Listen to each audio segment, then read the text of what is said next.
Hi friends, this is 5 Minutes YouTube channel. Here is Samsung Galaxy Tab A7 Lite. In this video, you will learn how you can set face unlock in your tablet Samsung Galaxy Tab A7 Lite. First of all, go to the settings of your phone here and click on biometrics and security and click on face recognition and draw your current pattern for authentication. Now a convenient way to unlock your tablet and verify yourself in apps. Read all instructions here.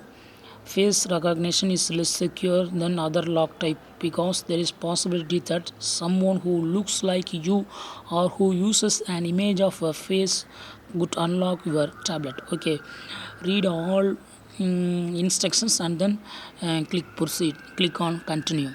Okay, now keep your face in front of the front camera. Okay, registering your face. Just I use camera in front of my tablet, so I I remove the tablet from the frame and I set 100% registered and yes, it's done and click on done. Now put lock screen and try to open with your face unlock. Yes, it's unlocked. So in this way you can easily set face unlock in your tablet Samsung Galaxy Tab A7 Lite. That's all friends, thanks for watching, bye.